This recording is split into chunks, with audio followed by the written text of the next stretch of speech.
வணக்கம். இது ஐபிசி தமிழின் இன்றைய முக்கிய செய்திகள். முதலில் தலைப்புச் செய்திகள். இதற்காகவே ஆட்சியை கோருகின்றோம், பகிரங்கமாக வெளிப்படுத்திய அனுரகுமார. வவுனியா வைத்தியசாலையில் மருத்துவர்களின் கவனக்குறைவால் சிசு மரணம். இலங்கையை பௌத்த நாடாக ஏற்றுக்கொண்டவரே தமிழ் பொது வேட்பாளர் செல்வராசா கஜேந்திரன் சாடல். சிந்துஜாவின் மரணத்தின் எதிரொலி, மன்னார் வைத்தியசாலையில் விசேட கலந்துரையாடல். எந்த வேட்பாளருக்கும் அங்கீகாரத்தை வழங்கப் போவதில்லை, கத்தோலிக்க திருச்சபை அதிரடி அறிவிப்பு. நாடாளுமன்றம் வரை சென்று தமிழ் எம்பிக்களின் கைகலப்பு விவகாரம். ஜனாதிபதி வேட்பாளர்களின் சொத்து பொறுப்பு தகவல்கள் இணையத்தில். வடக்கில் உள்ளவர்களை ஏமாற்ற வேண்டிய தேவை எனக்கு கிடையாது, நாமல் திட்டவட்டம். தொடர்பான விரிவான செய்திகள். நாட்டில் நீண்ட காலமாக நிலவும் அரசியல் கலாச்சாரத்தை மாற்றுவதற்காகவே ஆட்சியை கோருவதாக தேசிய மக்கள் சக்தியின் ஜனாதிபதி வேட்பாளர் அருணகுமார திசாநாயக்க தெரிவித்துள்ளார். பண்டுவஸ்னுவர பகுதியில் இடம்பெற்ற மக்கள் சந்திப்பில் கலந்து கொண்டு உரையாற்றுகையிலேயே அவர் மேற்கண்டவாறு கூறியுள்ளார். நாட்டை கட்டியெழுப்ப வேண்டுமாயின் ஊழல் மோசடி நிறுத்தப்பட வேண்டும் என்றும் அவர் குறிப்பிட்டுள்ளார். அத்தோடு மோசடியில் ஈடுபட்டவர்களை கைது செய்வதற்கான நடவடிக்கை எடுக்கப்பட வேண்டும் எனவும் அவர் வலியுறுத்தியுள்ளார்.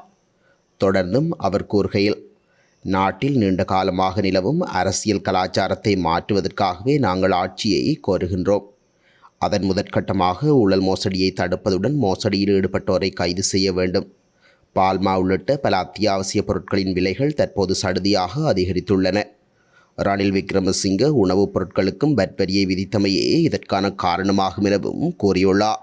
வவுனியா மாவட்ட பொது வைத்தியசாலையில் சரியான நேரத்திற்கு சிகிச்சை அளிக்காத காரணத்தினால் சிசு ஒன்று உயிரிழந்துள்ளது. குறித்த சம்பவம் நேற்றிரவு 20/8/2024 அன்று இடம்பெற்றுள்ளதாக தெரிவிக்கப்படுகின்றது. உயிரிழந்த சிசுவின் தாயார் தனக்கு சிகிச்சை அளிக்குமாறு மருத்துவர்களிடம் கேட்டுக்கொண்ட போதிலும் அவர்கள் அசம்பந்த போக்குடன் செயற்பட்டதாக தெரிய வந்துள்ளது. வவுனியா வைத்தியசாலையில் பிறந்து மரணித்த சிசுவின் உடலை மாவட்ட நீதிபதி பார்வையிட்டு விசாரணைகளை மேற்கொண்டுள்ளார். குறித்த சிசுவின் மரணம் வைத்தியர்களின் அசம்பந்தத்தால் ஏற்பட்டதாக சிசுவின் தந்தை வவுனியா போலீசில் முன்னர் முறைப்பாடு செய்திருந்தார். இதனை அடுத்து நேற்று மாலை வவுனியா வைத்தியசாலைக்கு வருகை தந்த நீதிபதி சிசுவின் சடலத்தை பார்வையிட்டதுடன் தந்தையிடம் இது தொடர்பான வாக்குமூலங்களையும் பெற்று விசாரணைகளை ஆரம்பித்திருந்தமை குறிப்பிடத்தக்கது. ஜனாதிபதி தேர்தலில் தமிழ் பொது வேட்பாளராக களமிறங்கியிருக்கும் முன்னாள் நாடாளுமன்ற உறுப்பினர் ப. அரியநேந்திரன் இலங்கையை பௌத்த நாடாக ஏற்றுக்கொண்டவர் என யாழ் மாவட்ட நாடாளுமன்ற உறுப்பினர் செல்வராசா கஜேந்திரன் தெரிவித்துள்ளார். ஜனாதிபதி தேர்தலை புறக்கணிக்குமாறு மட்டக்களப்பு காந்தி பூங்காவில் நேற்று 21/8/2024 அன்று இடம்பெற்ற துண்டு பிரசுரம் வழங்கும் நிகழ்வில் கலந்து கொண்டு கருத்து தெரிவிக்கும் போதே அவர் மேற்கண்டவாறு குறிப்பிட்டுள்ளார். மேலும் அவர் தெரிவிக்கையில், தமிழ் மக்களுடைய அரசியல் விடுதலையை உறுதிப்படுத்தக்கூடிய சாத்தியமான ஒரே ஒரு வழிமுறை இலங்கையினுடைய ஒற்றையாட்சி முறைமை ஒழிக்கப்படுதலாகும். இலங்கையினுடைய பெரும்பான்மையின கட்சிகளுக்கு ஆட்சி அதிகாரத்தை வழங்கியிருக்கும் இந்த ஒற்றையாட்சி கட்டமைப்பு ஒழிக்கப்பட்டு ஒரு சமஷ்டி கட்டமைப்பு உருவாக்கப்பட வேண்டும் என வலியுறுத்தியுள்ளார். மன்னார் மாவட்ட பொது அமைப்பு ஒன்றியத்தின் ஏற்பாட்டில் மன்னார் மாவட்ட பொது வைத்தியசாலையில் அவசர கலந்துரையாடல் ஒன்று முன்னெடுக்கப்பட்டுள்ளது. குறித்த கலந்துரையாடல் நேற்று முன்தினம் செவ்வாய்க்கிழமை 20/8/2024 அன்று மாலை இடம்பெற்றுள்ளது. இதன்போது மன்னார் மாவட்ட பொது வைத்தியசாலையின் எதிர்கால நகர்வு தொடர்பாகவும் மக்கள் அச்சமின்றி வைத்தியசாலைக்கு வரும் சூழலை ஏற்படுத்தி முன்னோக்கி நகர்வோம் எனும் நோக்கு நிலையிலும் பல விடயங்கள் அறிவுபூர்வமாக ஆராயப்பட்டுள்ளன. இதன்போது சில விடயங்களுக்கு தீர்வு கோரி ஜனாதிபதிக்கு கடிதம் எழுதுவதாக அரசாங்க அதிபர் கூறியுள்ளார். மேலும் இன்முகத்தோடு நோயாளரை அணுகும் முறைமை தொடர்பில் பயிற்சி வழங்குவது என்றும் தீர்மானிக்கப்பட்டது. சிந்தியாவின் துன்பியல் சம்பவம் போன்று இனி நிகழக்கூடாது என்று வலியுறுத்தப்பட்டது. பொது அமைப்புகளின் ஒன்றிய தலைவர் V.S. சிவகரன் தலைமையில் இடம்பெற்ற குறித்த கலந்துரையாடலில் மன்னார் மாவட்ட அரசாங்க அதிபர் கனகேஸ்வரன், மேலதிக அரசாங்க அதிபர், பிரதேச செயலாளர், உதவி மாவட்ட செயலாளர், பிராந்திய சுகாதார சேவைகள் பணிப்பாளர், வைத்தியசாலை பணிப்பாளர், அருட்தந்தையர்கள், வைத்திய நிபுணர்கள், சிவில் சமூக பிரதிநிதிகள் ஆகியோர் கலந்து கொண்டிருந்தமை குறிப்பிடத்தக்கது. இலங்கையின் ஜனாதிபதி தேர்தலில் போட்டியிடும் எந்த வேட்பாளருக்கும் தனது அங்கீகாரத்தை வழங்கப் போவதில்லை என இலங்கை கத்தோலிக்க திருச்சபை தெரிவித்துள்ளது. குறித்த தகவலை கொழும்பு பேராயரின் பேச்சாளர் சிறில் காமினி பெர்னாண்டோ தெரிவித்துள்ளார். அவர் மேலும் தெரிவிக்கையில், ஐக்கிய மக்கள் சக்தியின் ஜனாதிபதி வேட்பாளர் சஜித் பிரேமதாஸ், ஜேவிபியின் ஜனாதிபதி வேட்பாளர் அனுரகுமார உட்பட பல ஜனாதிபதி வேட்பாளர்கள் பேராயர் கர்தினால் மெல்கம் ரஞ்சித்தை சந்தித்து பேச்சுவார்த்தைகளை மேற்கொண்டுள்ளனர்.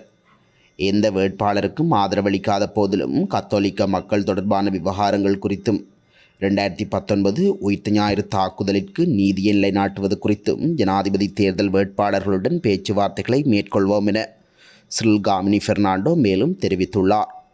கல்வி போன்ற விடயங்கள் குறித்து ஆராயவே நாங்கள் அவர்களை சந்தித்தோம். இவை கத்தோலிக்கர்களுடன் தொடர்பட்ட விடயங்கள் இல்லை. கடற்றொழிலாளர்கள் விவகாரம் குறித்தும் பேசினோம். கத்தோலிக்கர்களில் பெருமளவு கடற்றொழிலாளர்கள் உள்ளனர் எனவும் அவர் குறிப்பிட்டுள்ளார். திகாம்பரம் வேலுக்குமாரை தாக்கிய சம்பவம் தொடர்பில் எதிர்க்கட்சித் தலைவர் சஜித் பிரேமதாசவின் நிலைப்பாடு என்ன என்று நாடாளுமன்ற உறுப்பினர் பிரேம்நாத் தொலவத்து கேள்வி எழுப்பியுள்ளார். குறித்த விடயத்தை நேற்றைய தினம் நாடாளுமன்றத்தில் கருத்து தெரிவிக்கும் போதே அவர் குறிப்பிட்டுள்ளார். மலையகத்தை பிரதிநிதித்துவப்படுத்தும் அரசியல் கட்சி தமிழ் முற்போக்கு கூட்டணியின் நாடாளுமன்ற உறுப்பினர்களான பழனி திகாம்பரம் மற்றும் வேலுக்குமார் ஆகியோர் நேற்றைய தினம் தனியார் தொலைக்காட்சி நிகழ்ச்சி ஒன்றில் இடம்பெற்ற அரசியல் விவாத நிகழ்ச்சியின் போது இடைநடுவில் மோதிக்கொண்டனர். இந்த நிலையில் இது குறித்து பிரேம்நாத் தொலவத்து கருத்து தெரிவிக்கையில், தேர்தலில் வெற்றியடைவோம் என்ற மமதையில் எதிர்க்கட்சிகள் நடந்து கொள்ளும் அதேவேளை பொதுவெளியில் இப்படி அநாகரிகமாக நடந்து கொண்டு நாடாளுமன்ற உறுப்பினர்கள் மீது எடுக்கப்படும் நடவடிக்கை என்ன? ஜனநாயகம் கருத்துரிமை குறித்து பேசும் சஜித் இது பற்றி கொண்டுள்ள நிலைப்பாடு என்ன என அவர் கேள்வி எழுப்பியுள்ளார். அத்தோடு குறித்த நேர்காணல் காணொளியானது சமூக ஊடகங்களில் வைரலாக பரவி பலதரப்பட்ட கருத்துக்களை முன்வைக்கப்பட்டு வருகின்றன. மேலும் மலையகத்தைச் சேர்ந்த அரசியல்வாதிகளின் இவ்வாறான அநாகரிகமற்ற செயற்பாடுகளானது ஒட்டுமொத்த மலையக சமூகத்தின் மீதான நற்பெயருக்கு களங்கம் விளைவிப்பதாக உள்ளமை குறிப்பிடத்தக்கது. லஞ்சம் அல்லது ஊழல் குற்றச்சாட்டுக்களை விசாரணை செய்யும் ஆணைக்குழு ஜனாதிபதி வேட்பாளர்களின் சொத்து பிரகடனங்களை தற்போது அதன் உத்தியோகபூர்வ இணையதளத்தில் பிரசுரித்துள்ளது. ஊழல் தடுப்புச் சட்டத்தின் 89வது பிரிவின்படி ஜனாதிபதி வேட்பாளர்கள் தங்களது சொத்து மற்றும் கடன் விவரங்களை வேட்புமனுங்களுடன் தேர்தல் ஆணையத்திடம் சமர்ப்பித்தனர். இந்த அறிக்கைகளின் பின்னர் லஞ்சம் மற்றும் ஊழல்களுக்கு எதிரான ஆணைக்குழுவுக்கு அனுப்பப்பட்டன. இதன்படி வேட்பாளர்களுடன் தொடர்புடைய சொத்து மற்றும் பொறுப்பு அறிவிப்புகள் திருத்தப்பட்ட இப்பதிவுகள் இப்போது பகிரங்கப்படுத்தப்படுகின்றன. தேர்தல் காலத்தில் வடக்கில் உள்ளவர்களை ஏமாற்ற வேண்டிய தேவை எனக்கு கிடையாது. முடிந்ததை முடியும் என்பேன், முடியாததை முடியாது என்பேன். தமிழர்களின் கலாச்சாரத்தை பாதுகாப்பேன், மொழி உரிமையையும் வழங்குவேன் என ஸ்ரீலங்கா பொதுஜன பெரமுனவின் ஜனாதிபதி வேட்பாளர் நாமல் ராஜபக்ச தெரிவித்துள்ளார். அனுராதபுரத்தில் இடம்பெற்ற முதலாவது கன்னி தேர்தல் பிரச்சார கூட்டத்தில் அவர் இதனை தெரிவித்துள்ளார். வடக்கு மற்றும் கிழக்கு மாகாணங்களை மீளிணைத்து காணி மற்றும் போலீஸ் அதிகாரத்தை ஒருபோதும் வழங்க மாட்டேன். ஸ்ரீலங்கா பொதுஜன பெரமுன இந்த நாட்டில் அரசியல் வரைபடத்தை மாற்றியமைத்தது.